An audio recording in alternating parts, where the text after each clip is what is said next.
अस्सलाम वालेकुम, मैं अली अमजद चौधरी हूँ।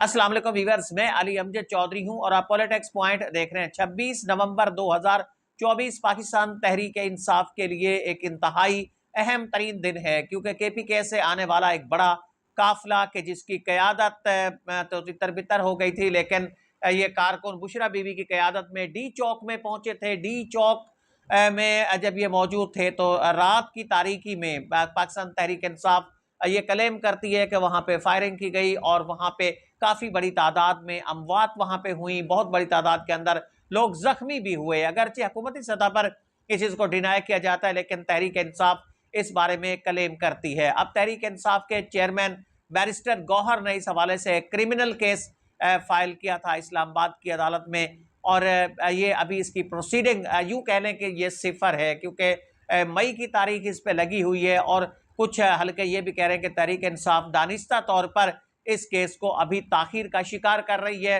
तहरीक इंसाफ चाहती है कि जब कुछ अच्छा वक्त आ जाएगा, तहरीक इंसाफ के मामला कुछ बेहतर हो जाएंगे, तो उस वक्त ये मुस्लिम लीग नून की हुकूमत के लिए, मियाँ शहबाज शरीफ के लिए एक तलवार की सूरत इख्तियार कर जाएगा। तो ये दावे भी किए जा रहे हैं कि इस केस को अभी पेंडिंग रखा जाएगा। लेकिन इसी से मुतलका एक और केस भी ये आ गया है, और ये गुल खान है।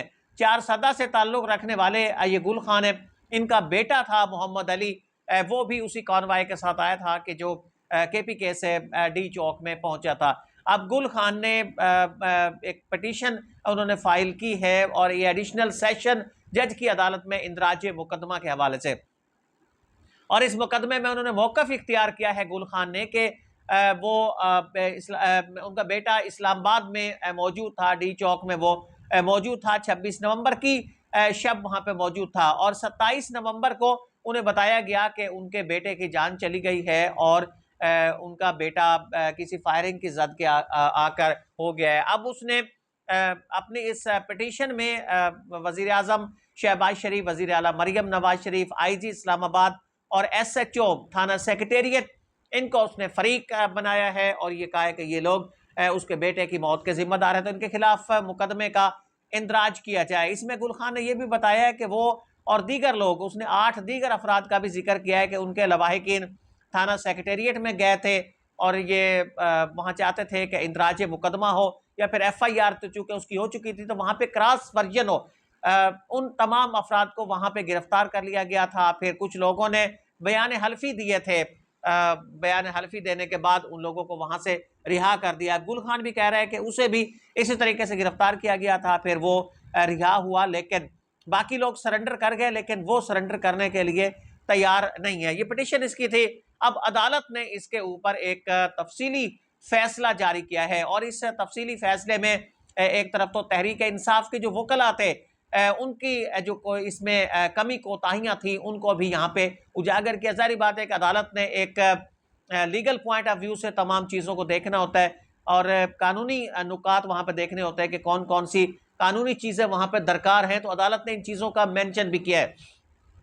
अब अदालत ने इसमें कहा है कि यहाँ पे कोई पोस्टमार्टम रिपोर्ट नहीं है, कोई डेथ सर्टिफिकेट यहाँ पे इशू नहीं किया गया, जिससे पता चले कि वाकई उस शख्स की मौत हो चुकी है या फिर उसकी मौत अभी तक नहीं हुई। ये बड़ा अहम तरीन था। फिर ये था कि पोस्टमार्टम नहीं कराया गया, पोस्टमार्टम के अलावा फ्रांसिक उसकी नहीं है, फिंगरप्रिंट्स, इस तरह की चीज़ें अदालत ने उसमें कहा है कि ये चीज़ें नहीं है। इसके बगैर कैसे डिटरमिन किया जा सकता है कि एक शख्स की मौत हो चुकी है, एक शख्स इस दुनिया से जा चुका है। जो ज़रूरी चीज़ें थी, ज़रूरी डॉक्यूमेंट्स थे, वो इस केस के अंदर नहीं लगाए गए हैं। फिर अदालत ने यह भी कहा है कि एक तरफ ये कहा जाता है कि इस्लामाबाद में शायद इनका इन्फ्लुएंस था, यानी प्राइम मिनिस्टर का, IG का, SHO सेक्रेटेरिएट का, इन लोगों का वहाँ पे असर था, तो ये चीज़ें इन्हें वहाँ से अवेल नहीं हो सकती थी। तो अदालत ने कहा कि ये सब चीज़ें आपके लिए पेशावर से हो सकती थी। पेशावर जहाँ तहरीक इंसाफ की हुकूमत है, तहरीक इंसाफ का अपना वज़ीर आला है, तो वहाँ से ये चीज़ें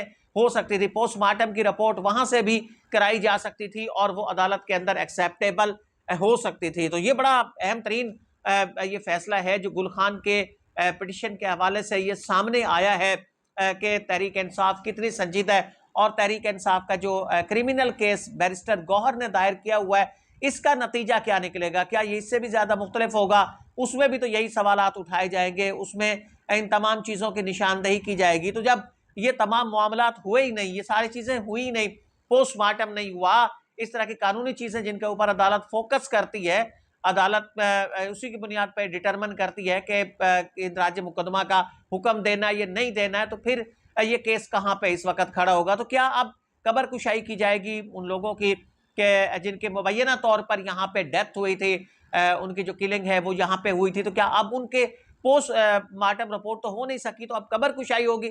کیا تحریک انصاف یہ قبر کشائی کی طرف جائے گی؟ بیرسٹر گوہر کہ جو تاریخ پہ تاریخ لیے جا رہے ہیں اور یہ کہا جا رہا ہے کہ عدالت سے وہ خود تاریخ پہ تاریخ لیے جا رہے ہیں, تو کیا اب وہ پوسٹ مارٹم کی بجائے اب قبر کشائی کی طرف جائیں گے؟ یہ بڑا سوالیہ نشان ہے.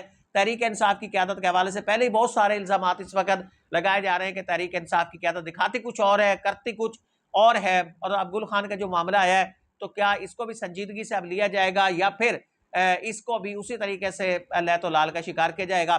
بڑا امپورٹنٹ کیس ہے, دیکھتے ہیں کہ اس حوالے سے کیا ڈیولپمنٹ ہوتی ہے. اجازت دیجیے, اللہ نگہبان.